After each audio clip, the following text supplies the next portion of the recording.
নমস্কার বন্ধুরা, চেটেপুটে চ্যানেলে আপনাদের সবাইকে স্বাগত।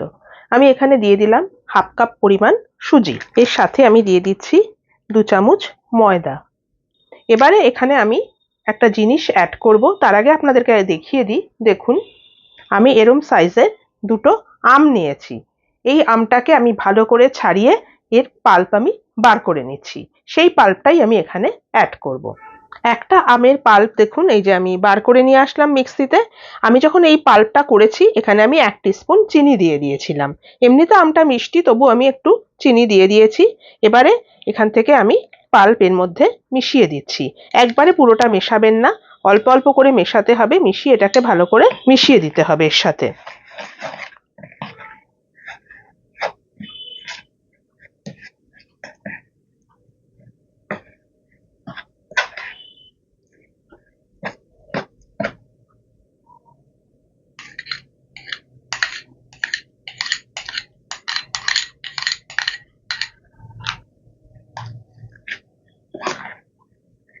এখন বাজারে প্রচুর পাকা আম পাওয়া যায়।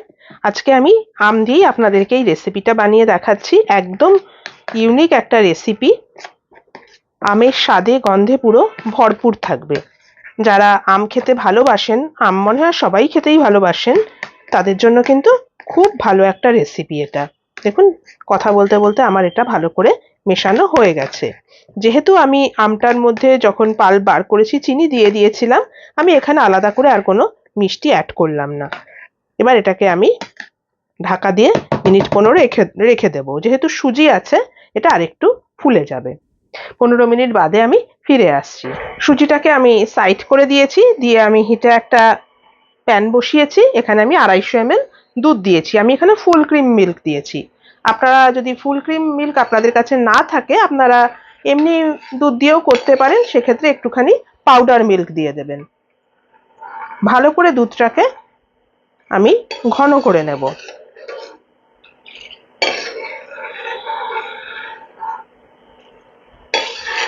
এটা কিন্তু আমি কাঁচা দুধ ব্যবহার করিনি, আমি আগে একবার জাল দিয়ে নিয়েছিলাম।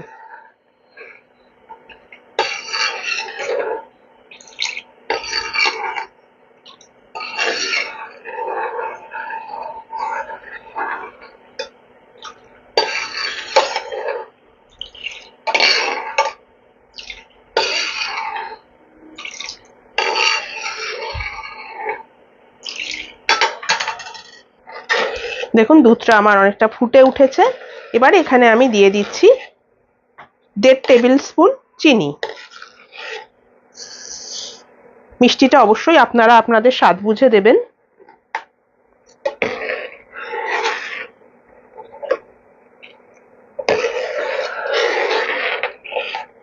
এখানে রয়েছে দেখুন কাস্টার্ড পাউডার, যেটা আমি গুলে নিয়েছি ঠান্ডা দুধে। এখানে রয়েছে 1.5 টিস্পুন কাস্টার্ড পাউডার, একটু ঠান্ডা দুধে আমি গুলে নিয়েছি। এবার অল্প অল্প করে আমি এটা মিশিয়ে দিচ্ছি। অল্প অল্প করে মেশাতে থাকবেন আর নাড়তে থাকবেন, তা না হলে কিন্তু দলা পেকে যাবে।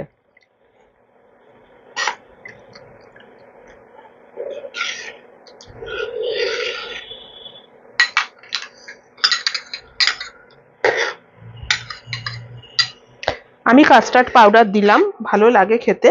আপনাদের যদি পছন্দ না হয় না দিতে পারেন, সেটা কোনো ব্যাপার না। সেক্ষেত্রে একটু এলাচ গুঁড়োও দিয়ে দিতে পারেন। ভালো করে এবার আমি জাল দিয়ে একটু ঘন করে নেব। আমি এখানে প্লেন কাস্টার্ড পাউডার যেটা, সেটাই দিয়েছি, মানে ভ্যানিলাটা। দেখুন, দুধটা অনেকটা ঘন হয়ে এসছে। খুব ভালো খেতে হয় এটা। এটা বানিয়ে কিন্তু অবশ্যই একটু ফ্রিজে রেখে দেবেন, একটু ঠান্ডা করে খাবেন। দারুণ লাগে এটা। বাড়িতে গেস্ট আসলে বানাতে পারেন, নিজেরাও খেতে পারেন আমের সিজনে। এরকম ডেজার্ট রেসিপি একদম নতুন ধরনের, বাচ্চারা তো পছন্দ করবেই। আর একটুখানি আমি ঘন করে নেব, ঠান্ডা হলে আরো ঘন হয়ে যাবে। দেখুন, এরকম ঘন আমি করলাম, এর বেশি আমি করছি না, কারণ এটা ঠান্ডা হলে আরো অনেকটা ঘন হয়ে যাবে। এবারে আমি ফ্লেমটা অফ করে নিচ্ছি, নিয়ে এটাকে আমি ঠান্ডা করে নিচ্ছি। তারপরে চলুন কি করতে হবে দেখাচ্ছি। দুধটা আমি নামিয়ে দিয়েছি, দিয়ে একটা কড়াই বসিয়েছি, এখানে আমি কিছুটা ঘি গরম করেছি।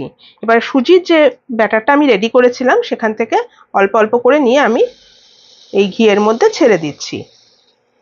কয়েনের সাইজের ছোট্ট ছোট্ট গোল গোল করে দিতে হবে।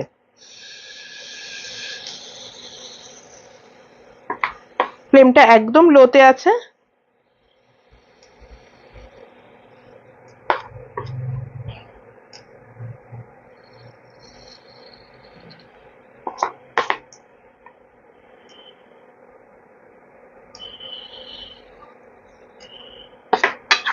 এই মিষ্টি একবার বানিয়ে খেলে এর স্বাদ কিন্তু আপনারা ভুলবেন না, এতটাই ভালো খেতে হয়। একটু সরিয়ে সরিয়ে দিচ্ছি আমি। লো ফ্লেমে এটাকে একদম করে নিতে হবে। ঘিয়ের পরিবর্তে আপনারা বাটার দিয়েও করতে পারেন, গন্ধটা খুব ভালো হয়। উল্টে দিচ্ছি।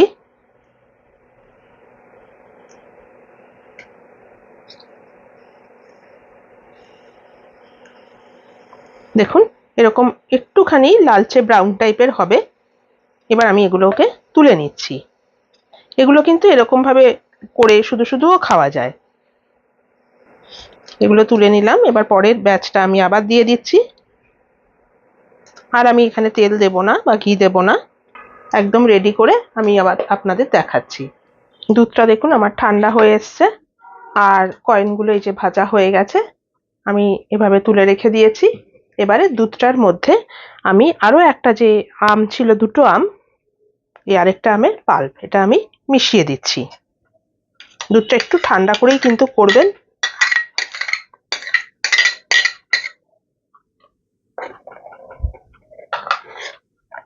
ভালো করে আমি মিশিয়ে নিচ্ছি।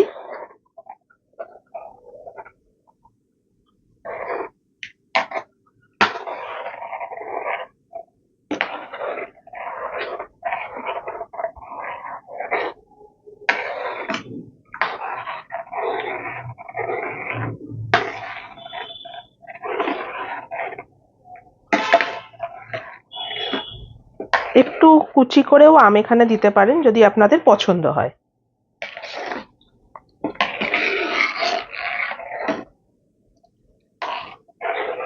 এটা মেশানো হয়ে গেছে। এবার আমি এটাকে একটু সাইড করে দিচ্ছি। দিয়ে আমি একটা বাটি নিয়ে আসছি। এরকম একটা বাটি নিয়ে নিলাম। এর ভেতরে আমি এই কয়েনগুলোকে এবারে সাজিয়ে দিচ্ছি। এটা এভাবেই সার্ভ করতে হয়।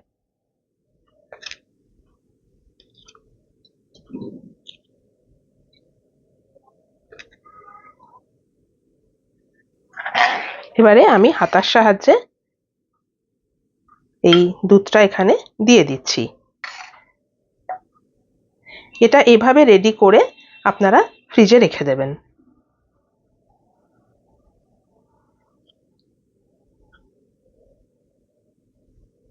এটা আস্তে আস্তে দুধটাকে টেনে নেবে, দেখবেন ভেতরে দুধটা ঢুকে যাবে। একদম খুব সুন্দর একটা ভেতরে টেস্টটা হবে, নরম তুলতুলে। দেখুন বন্ধুরা, এটা আমার কিন্তু রেডি হয়ে গেল। আপনারা চাইলে ওপরে একটুখানি বাদাম পেস্তা ছড়িয়ে দিতে পারেন, সেটা আপনাদের পছন্দ অনুসারে। তাহলে এটা আমি এভাবেই সার্ভ করে দিচ্ছি। এটা একটু ঠান্ডা হবে আর একটু, তারপর আমি ফ্রিজে ঢুকিয়ে দেবো। তাহলে কেমন লাগলো বলুন আমার আজকের এই ইউনিক রেসিপিটা? অবশ্যই কিন্তু আমাকে কমেন্ট করে জানাবেন। আপনাদের যদি আমার এই রেসিপিটা ভালো লেগে থাকে তাহলে প্লিজ আমার চ্যানেলটিকে সাবস্ক্রাইব করে একটা লাইক করে আমার পাশে থাকবেন। যদি ফেসবুক থেকে দেখেন আমার পেজটিকে কিন্তু ফলো করে নেবেন। আজ তাহলে চলি, আবার চলে আসবো অন্যদিন নতুন কোনো রেসিপি নিয়ে। সুস্থ থাকবেন, ভালো থাকবেন, নমস্কার।